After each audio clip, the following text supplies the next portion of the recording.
Hello students, this session we will learn about history of English literature.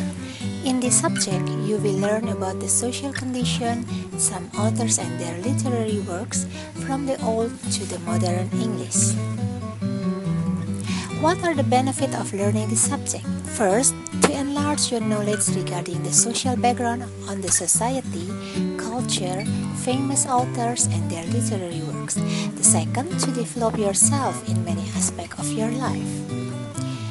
There are two important words which relate to this subject, history and literature. Let's discuss them firstly one by one.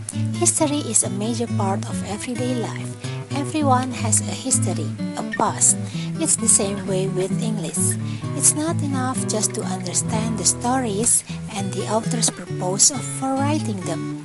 Understanding where it came from is very important to make sense of the whole subject. History can teach you something about what was happening at the time that a certain book was written. Literature refers to the practice and profession of writing. It is part of our cultural heritage, freely available to everyone. It comes from human interest in telling a story, in arranging words in artistic form, in describing in words some aspect of human experiences. It conveys the depth of thought, richness of emotion, and insight into the character. It can enrich our lives in all sorts of ways. It can be entertaining, beautiful, funny, or tragic. It leads us intellectually and emotionally and deepens our understanding of our history, society, and each of our life.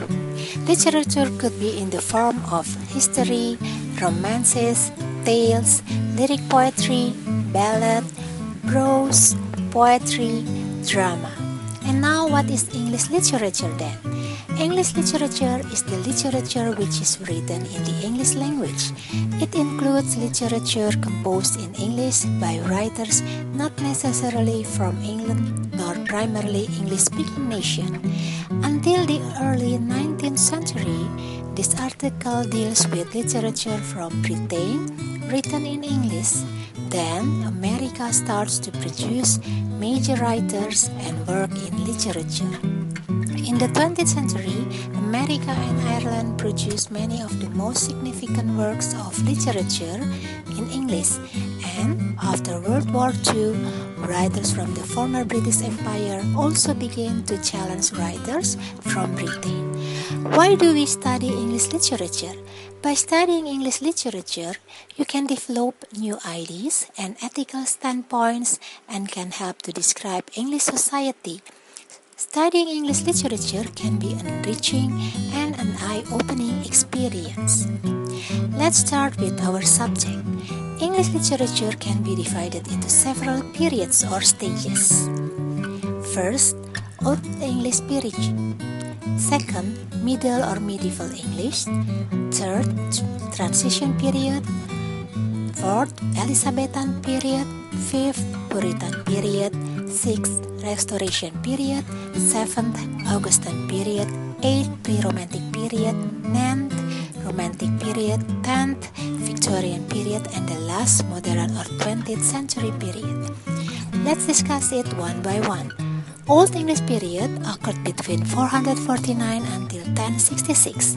This period was also called as the period of Anglo-Saxon or the Age of Settlement, because it was in 449 that the first band of people from Great North German plane crossed the North Sea to Britain and settled in what is now the county of Kent. Before the arrival of Anglo-Saxon, Britain was under Roman Empire. The literary work found in this period is Beowulf, which was a poem of 3,000 lines, and it was the first English epic. The name of the author was unknown. Middle or Medieval English lasted from 1150 until 1400. This period was began at the time of the Duke of Normandy from France became the king in Britain. At this time, French was used by the high-class society. Meanwhile, English was used by the common people. Therefore, French culture was so influential in the development of English language and literature. The literary works, late medieval literature can be said belongs to Chaucer. It can be called as the age of Chaucer's, as he was the greatest poet in this period. One of his works is Canterbury Tales, a collection of narrative poems. In this period, plays started to be used in churches as the medium to explain the preaching. There was an oral literature, namely Robin Hood. Transition period lasted from 1400 until 1550. It was named as transition period because it was the period in literature to mark the transition between two great literary figures, Chaucer and Shakespeare. It was also the transition to modern English. Literary work. In poetry, there were many poets who imitate Chaucer's styles. Therefore, this period was also called as imitative period. Chaucer also influenced many poets in Scotland, like Robert Henryson, William Dunbar, and Gavin Douglas. They imitated Chaucer's style in their works so that they were called Scottish Chaucerians. Some British poets like Sir Thomas Wyatt, who wrote sonnet, and Earl of Surrey, who wrote blank verse. In prose, Sir Thomas Malory wrote a romance such as Morte d'Arthur. In drama, there were two types of drama. The drama that told about moralities or about good or bad, for example, Everyman, and the drama as an interlude which intended to entertaining, example, Fulgen and Lucrece. Elizabethan period lasted from 1550 until 1620. It was called Elizabethan age because at that time England was ruled by Queen Elizabeth I, who was prudent queen, and the spirit of Renaissance reached its sovereignty. This period was marked by the spirit of patriotism, religious tolerance, social obedience, intellectuality enhancement, and great enthusiasm. In literary works, this period was the fastest progress of drama, and Shakespeare was the key figure. He wrote Richard II, Macbeth, Romeo and Juliet, Othello, Julius Caesar, Midsummer Night's Dream, etc. The Puritan lasted from 1620 until 1666. Puritan period is a period of extreme turbulence of the Puritans against the kings James I and Charles I, which culminated in civil war. The Puritans won the war, and Charles I sentenced to death, and Britain became a republic under Oliver Cromwell.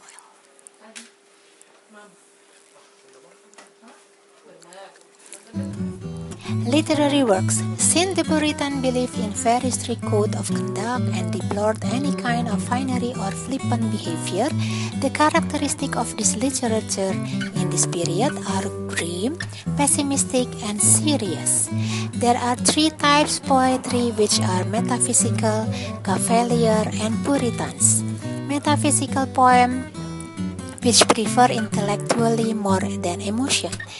The poets in this period, such as John Donne, a metaphysical poet who wrote The Sun Rising, and John Milton, a Puritan poet who wrote Paradise Lost. In this era, drama was forbidden because drama was regarded as an immoral thing by the Puritans. That's all for the present session. The rest periods will be explained in the upcoming session. So, enjoy your time in studying and keep on learning.